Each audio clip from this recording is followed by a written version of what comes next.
श्री स्वामी समर्थ. जय जय स्वामी समर्थ. स्वामींचं नाव घेऊन मी आजच्या ह्या नवीन व्हिडिओला सुरुवात करते. कोणत्याही कार्याची सुरुवात प्रथम गणपती स्मरण पूजनेने केली जाते. जे कार्य हाती घेतले आहे ते निर्विघ्नपणे पार पडावे. अडथळे, संकटे, समस्या, अडचणी दूर होऊन कार्यसिद्धी यशस्वी व्हावी यासाठी गणपतीचे आवाहन केले जाते. गणपती उपासनेमध्ये चतुर्थी तिथीला सर्वाधिक महत्त्व आहे. 2026 मधील पहिली संकष्टी चतुर्थीला अंगारक योग जुळून आलेला आहे. संकष्टी चतुर्थी अंगारक योग येणे अतिशय शुभ मानले जाते. यंदा 6 जानेवारी म्हणजेच मंगळवारी आहे अंगारकी संकष्टी चतुर्थी. मंगळवारी चतुर्थी आली की अंगारक योग जुळून येतो. अंगारक म्हणजे मंगळ ग्रह, जो निखाऱ्यासारखा लाल भडक दिसतो. त्याने भारद्वाज ऋषींकडून गणेश मंत्र घेतला आणि गणरायाची उपासना केली. त्याच्या उपासनेवर प्रसन्न होऊन बाप्पाने त्याला आशीर्वाद दिला की माझ्या जन्माची तिथी चतुर्थी होती, म्हणून मंगळवारी येणारी चतुर्थी तुझ्या नावाने अर्थात अंगारकी चतुर्थी म्हणून ओळखली जाईल. मुद्दल पुराण तसेच गणेश पुराणात याचा संदर्भ आढळून येतो. अमंगळ समजल्या जाणाऱ्या मंगळ ग्रहाला ज्या वरद विनायकाने पावन केले, त्या विनायकाने आपलाही उद्धार करावा या हेतूने अंगारकी चतुर्थीचे व्रत हे केले जाते. मंगळ ग्रहाचा संबंध कर्जाशी असतो, त्यामुळे अंगारिकेचे व्रत केल्याने कर्जमुक्ती मिळते.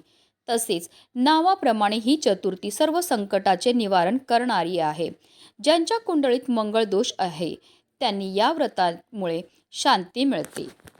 या दिवशी व्रत करणाऱ्या भक्तांच्या सर्व मनोकामना पूर्ण होतात.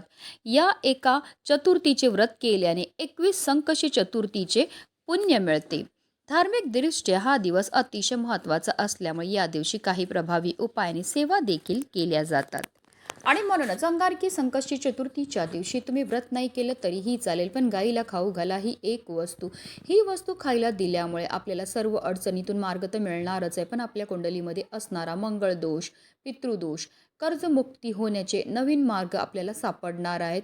अतिशय प्रभावी अशी ही सेवा आहे. तर ती कोणती वस्तू गाईला खायला द्यायची, कोणत्या वेळेत खायला द्यायची, त्याबद्दल सविस्तर आणि महत्त्वाची अशी माहिती मी तुम्हाला या व्हिडिओमध्ये देणार आहे. तर व्हिडिओ पूर्ण पहा. आणि जर तुम्ही माझ्या चॅनलवर नवीन असतील तर चॅनलला सबस्क्राईब करा आणि शेजारी बेल आयकॉन सुद्धा प्रेस करा, जेणेकरून तुम्हाला माझ्या नवनवीन व्हिडिओचं नोटिफिकेशन हे मिळत राहील आणि तुम्ही एक पण व्हिडिओ मिस करणार नाही. कमेंटमध्ये ओम गण गणपते नमः लिहा. अंगारकी संकष्टी चतुर्थीच्या दिवशी आपल्याला सकाळी ब्रह्ममुहूर्तावर उठायचं आणि अंथरुणामध्येच आपल्याला गणपती बाप्पांचं स्मरण करायचं. त्यानंतर स्वच्छ स्नान करायची आहे आणि त्यानंतर आपल्याला स्वच्छ वस्त्र परिधान करायचे. जर शक्य असेल तर लाल किंवा पिवळ्या रंगाचे वस्त्र परिधान करा. त्यानंतर सर्वप्रथम आपल्याला देवघरामध्ये दिवा हा प्रज्वलित करून घ्यायचा आहे. कारण कोणतीही सेवा किंवा कोणताही उपाय जर आपण अग्नीच्या साक्षीने केला तर त्यामध्ये आपल्याला निश्चितच सफलताही प्राप्त होत असते. सूर्यदेवांना आपल्याला जल हे अर्पण करून घ्यायचं. जल अर्पण करताना ओम सूर्यदेवाय नमः, ओम आदित्याय नमः या मंत्राचा जप हा करायचा आहे. आता जर तुमच्याकडे गणपती बाप्पांचा फोटो असेल तर त्यांना स्वच्छ पुसून घ्यायचं. आता मूर्ती असेल तर तामण घ्या, तामणामध्ये गणपती बाप्पांच्या मूर्तीला ठेवायचं आणि त्यांच्यावर आपल्याला जलाभिषेक किंवा पंचामृताने अभिषेक करायचा. 11 पळी पाणी अर्पण करायचं. प्रत्येक पळी पाणी अर्पण करताना आपल्याला ओम गण गणपते नमः या मंत्राचा जप हा करायचा आहे. आणि त्यानंतर हे जे तीर्थ आहे ते आवर्जून आपल्याला आपल्या मुलांना प्यायला द्यायचं. यामुळे आपल्या मुलांच्या बुद्धीमध्ये वाढ होते.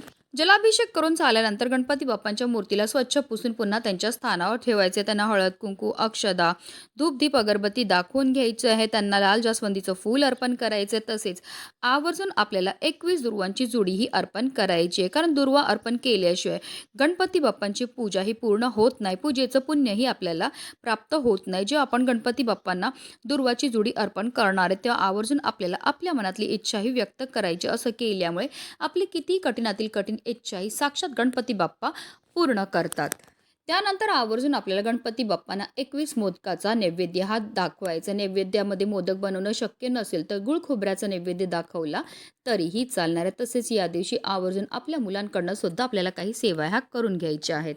मुलांच्या हाताने आपल्याला गणपती बाप्पांना जास्वंदीचं फूल अर्पण करायला लावायचं, 21 दुर्वांची जुडी अर्पण करायला लावायची. तसेच मुलांकडनं 108 वेळा ओम गण गणपतये नमः या मंत्राचा जप करायचं. तसेच मुलं मोठी असतील तर त्यांच्याकडनं आवर्जून गणपती अथर्व शीर्षमची सेवाही करून घ्यायची. आता मुलं लहान असतील तर तुम्ही म्हणा, त्यांनी श्रवण केलं तरीही चालणार आहे. त्यानंतर आपल्याला गणपती बाप्पांची विधीपूर्वक आरतीही करून घ्यायची आहे.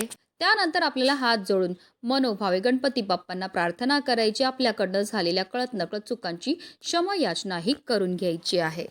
संकष्टी चतुर्थीचा उपवास रात्री चंद्रदर्शन करून सोडला जातो. आपल्याला चंद्रदेवांची पूजा करायची, त्यांना जल अर्पण करायचं आणि त्यानंतरच आपल्याला व्रत हे सोडायचं आहे. अशा रीतीने आपल्याला पूजाही करून घ्यायची आहे. आता ही गोसेवा आपल्याला कधी करायची, तर ही गोसेवा आपण अंगारकी संकष्टी चतुर्थीच्या दिवशी अगदी सकाळपासून संध्याकाळपर्यंत कधीही करू शकतात. हिंदू धर्मामध्ये गाय, गंगा आणि गायत्रीला अनन्यसाधारण असं महत्त्व आहे. गायीचा जन्म हा समुद्र मंथनातून कामधेनू गायीच्या रूपामध्ये झाला होता. त्याचबरोबर माता लक्ष्मीचा जन्मसुद्धा समुद्र मंथनातूनच झाला होता. म्हणूनच गायीला माता लक्ष्मीचं स्वरूपसुद्धा म्हटलं जातं. गायीच्या शरीरामध्ये 33 कोटी देवी देवतांचा निवास असतो. गाय 11 रुद्रांची आई आहे, 8 वसूंची कन्या आहे, 12 आदित्यांची बहीण आहे आणि अमृतरूपी दूध देणारी आहे. जो व्यक्ती गोसेवा करतो त्याच्या सर्व इच्छा तर पूर्ण होतातच होतात, पण त्याला मृत्यू पश्चात स्वर्गाची प्राप्ती सुद्धा होत असते. साक्षात श्रीहरी विष्णूंनी सुद्धा आपल्या कृष्ण अवतारामध्ये गोसेवा केली होती आणि म्हणूनच त्यांना गोपाळ हे नाव मिळालं होतं. आणि म्हणूनच आपल्याला सुद्धा आवर्जून या पवित्र दिवशी ही गोसेवा जी आहे ती करायची. आता गाय जर तुमच्या घरी असेल तर घरच्या घरी तुम्ही ही गोसेवा करू शकतात किंवा एखाद्या गोठ्यात जाऊ शकतात, गोशालेमध्ये जाऊ शकतात किंवा वाटेत कुठेही तुम्हाला गाय ही भेटणार आहे. तर आपल्याला काय करायचं आहे, घरामध्ये सगळ्यात पहिली चपाती जी ती गाई करतात तयार करायची. कणिक मळायचे, मळताना त्यामध्ये आपल्याला थोडीशी हळद घालायची. हळद घातल्यामुळे आपल्या कुंडलीतील गुरुग्रह हा बलवान होतो आणि जर आपल्या कुंडलीतील गुरुग्रह बलवान झाला तर त्यामुळे आपल्या जीवनामध्ये असणाऱ्या ज्या आर्थिक समस्या आहेत त्यापासून आपल्याला मुक्तता तर मिळतेच मिळते, पण आपल्याला कोणत्याही क्षेत्रामध्ये अपयशाचा सामना हा करावा लागत नाही. आता छानशी चपाती तयार करून घ्यायची. त्या चपातीवर आपल्याला थोडंसं तूप लावायचं. तूप लावल्यामुळे आपल्या जीवनामध्ये समृद्धी येते. तसेच त्यावर आपल्याला एक गुळाचा खडासुद्धा ठेवायचा आहे. गाईला गुळ खायला दिल्यामुळे आपल्याला राहू, केतू, शनी, मंगळ ग्रहाच्या दुष्प्रभावापासून मुक्तताही मिळत असते. ज्या मुलींच्या विवाह जुळण्यामध्ये समस्या येत असतील त्यांनी आवर्जून अंगारकी संकष्टी चतुर्थीच्या दिवशी ही गोसेवा जी आहे ती करायची. तसेच आपल्याला 21 दुर्वांची जोडीसुद्धा त्या चपातीवर ठेवायची आहे. दुर्वा म्हणजे गवत. गणपती बाप्पांना दुर्वा ह्या अतिशय प्रिय आहेत. गाईला गवत खायला दिल्यामुळे आपल्या कुंडलीतील बुध ग्रह हा बलवान होतो. बुध ग्रहाचा स्वामी सुद्धा गणपती बाप्पा आहे आणि बुध ग्रह जो आहे तो नोकरी, व्यवसाय, करिअरशी संबंधित मानला जातो. आणि जर आपल्या कुंडलीतील बुध ग्रह बलवान झाला तर त्यामुळे आपल्याला कोणत्याही क्षेत्रामध्ये अपयशाचा सामना हा करावा लागत नाही. तर अशी ही चपाती आपल्याला तयार करायची. एक प्लेट घ्या, त्यावर ही चपाती तयार करून ठेवा आणि आपल्या देवघरामध्ये असणाऱ्या गणपती बाप्पांसमोर आपल्याला ही प्लेट ठेवायची आहे.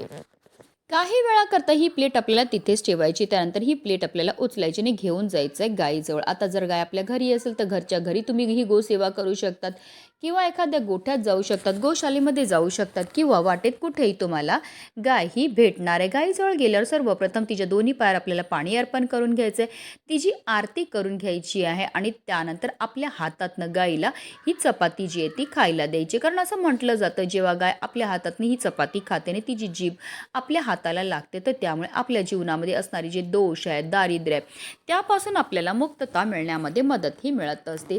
त्यानंतर आवर्जून आपल्याला गाईला पाणी प्यायला द्यायचं आहे.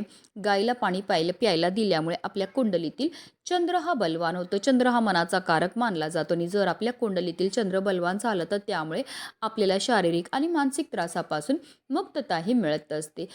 त्यानंतर आपल्याला गायीभोवती 11 प्रदक्षिणा ह्या मारायच्या. प्रदक्षिणा मारताना निरंतर आपल्याला ओम गण गणपतये नमः या मंत्राचा जप हा करायचा आहे.